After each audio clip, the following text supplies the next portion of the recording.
வணக்கம். ஸ்ரீ வாஞ்சியம் என்னும் ஆலயம் மிக சிறப்பு வாய்ந்த ஆலயம். அது காசிக்கு நிகரான ஒன்று.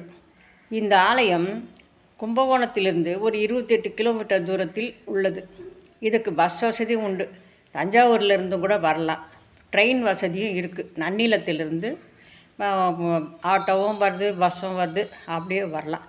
ஆனால் இந்த கோயிலுடைய சிறப்பு என்னன்னா, இந்த கோயில் ஒரு காலத்தில் பிரளயம் ஏற்படும்போது காசி மட்டும் அழியாத இருந்தது. அதை பார்க்கறதுக்காக சிவபெருமானும் பார்வதி அம்மாவும் போனாங்களாம். போகும்போது வழியில் இந்த திருவாஞ்சியம் தென்பட்டு தான். இது என்ன இந்த கோயில் மட்டும் அழியாத இருக்குதுன்னு சொல்லிட்டு அங்கேருந்து அவங்க இறங்கி அதை பார்த்தோன்னே அவருக்கு ரொம்ப பிடிச்சி போச்சு அந்த இடம். அதனால் அவர் அங்கேயே சுயம்புவாக தங்கிட்டார் அப்படின்னு சொல்லி வரலாறு சொல்லுது. இரண்டாவது தேவர்கள் அமுதத்தை பார்க்கடலை கடந்து அமுதத்தை தூக்கி போகும்போது அப்போ ஒரு துளி இந்த கலசத்து மேலே விழுந்ததாகவும், அதனால் இது காசிக்கு நிகரான தலம். நீங்கள் காசிக்கு போகிற புண்ணியம் இந்த தலத்துக்கு போனால் காசிக்கு போகிற புண்ணியம் கிடைக்கும். இங்கே குளம் நல்ல பெரிய குளம். இந்த குளம் குப்தகங்கைன்னு பேர். இந்த குப்தகங்கையில் நீராடி நீங்கள் யமனை வழிபட்டு அப்புறம்தான் மூலவரை வழிபடணும். இங்கே யமனுக்குன்னு ஒரு தனி சன்னதி இருக்குது. இந்த மரண பயம், அப்புறம் மனசில் ஒரு தெளிவில்லாத ஒரு குழப்பம், இது மாதிரி இருக்கிறவங்க முதல்ல யமனை வழிபடணும். இந்த கோயிலில் உள்ள நுழைஞ்ச உடனே குளத்தில் குளிச்சுட்டு யமனுக்கு தான் முதல் மரியாதை. அதுக்கப்புறம்தான் சிவபெருமானையும் அம்பிகையும் போய் நீங்கள் பார்க்கணும். அது மாதிரி தான் வழக்கத்தில் இருந்து வருது இது வரைக்கும். ஏன்னா யமன் கேட்டாராம் சிவபெருமான்கிட்ட, எல்லாருக்கும் என்னென்னோ பதவி கொடுத்த, எனக்கு மட்டும் ஏன் இந்த பதவி? இந்த மாதிரி பதவி பண்ணுறதுனால எவ்வளோ பேர் என்னை திட்டுறாங்க, கொலைக்காரனாக ஆகிட்டேன், நான் பிரம்மகதி தோஷத்தில் மாட்டிக்கினேனே, எனக்கு இதில் இதுவே இல்லையா அப்படின்னு சொல்லி அவர் சிவபெருமான்கிட்ட முறையிடும்போது சிவபெருமான் உனக்குன்னு ஒரு தனி சன்னதி கொடுக்குறேன், உன்னை இங்கே யார் வழிபட்டு போகிறாங்களோ அவங்களுக்கு அந்த மரண பயம், உன்னை திட்ட வேண்டிய இதுவெல்லாம் இருக்காது அப்படின்னு சொல்லி வரம் கொடுத்து அவருக்குன்னு ஒரு தனி கோயில் வச்சுருக்காங்க. இப்போ கூட வயசானவங்க, இந்த மாதிரி பயம் இருக்கிறவங்க, இவங்கெல்லாம் இந்த கோயிலில் வழிபட்டு போகிறாங்க. அதே போல் கல்யாணம் ஆகாதவங்க, குழந்தை இல்லாதவங்க, இந்த ராகு கேது இந்த மாதிரி கால சர்வ தோஷம் இருக்கிறவங்கெல்லாம் இந்த கோயிலில் வழிபடும்போது இவங்க முதல் நாளே ராத்திரி தங்கிட்டு அந்த குப்தகங்கையில் சூரியன் உதயமாகறதுக்கு முன்னே குளிச்சுட்டு யமனை தரிசனம் பண்ணிட்டு மூலவருக்கு ஒரு அபிஷேகம் பண்ணால் எல்லா காரியம் நடக்குது அப்படின்னாங்க. இங்கே சுற்றி வரும்போது ஒரு விநாயகர் இருக்கார். அந்த விநாயகருக்கு ஏதாச்சும் வேண்டிங்கன்னு வெண்ணெய் காப்பு செலுத்துகிறாங்க. இங்கே பெரிய பெரிய ஆளெல்லாம் கூட எல்லாரும் வராங்க, நிறைய பேர் வராங்க இந்த கோயிலுக்கு.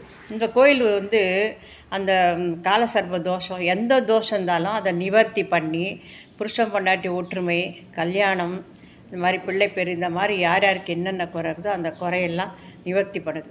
இதனுடைய ஸ்தல விருட்சம் சந்தன மரம். சந்தன மரம் எங்கேயுமே இருக்காது, ஆனால் இதுக்கு தான் சந்தன மரம் இருக்குது.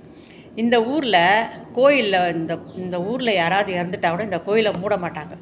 அது அப்படியே தான் இருக்கும், திறந்து எந்த நாளும் திறந்து இந்த வாஞ்சிநாதருக்கு பூஜை நடக்கும். இந்த மங்களாம்பிகையை பார்த்திங்கன்னா கண்ணு திறந்து வச்சுருக்கா மாதிரி இருக்கும். நமக்கே ஒரு அப்படியே மெய் சிலிருக்கிற மாதிரி இருக்கும். அவங்க பார்க்கும்போது நம்மளை பார்க்குற மாதிரி அந்த மங்களாம்பிகை நம்மளை பார்க்குற மாதிரி இருக்கும். அப்படி ஒரு தோற்றம், ஒரு அருமையான பொலிவு. அந்த அம்மா ரொம்ப அழகாக இருப்பாங்க.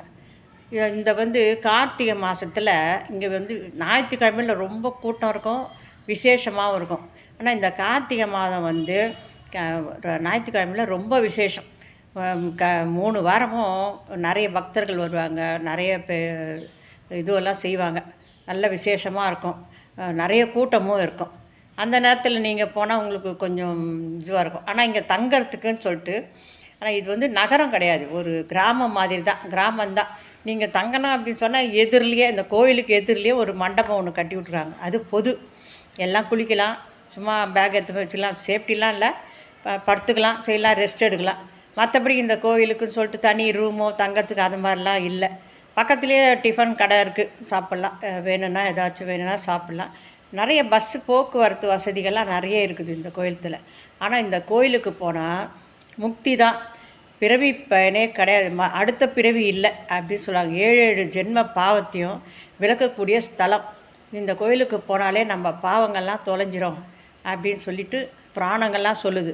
இதை 4 இருக்காங்களே, மாணிக்க வாசகர், அப்புறம் அப்பர், சுந்தரர், திருஞான சம்பந்தர் இந்த 4 பேருமே இதுக்கு முதல்ல தேவாரத்தில் தான் இந்த கோயிலுடைய திருப்புகழ் பாடப்பட்டிருக்கிறது.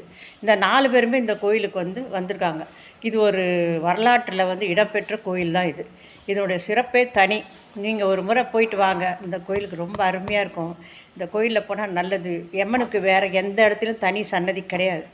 இந்த கோயிலில் தான் தனியாக இருக்கார் அவர்.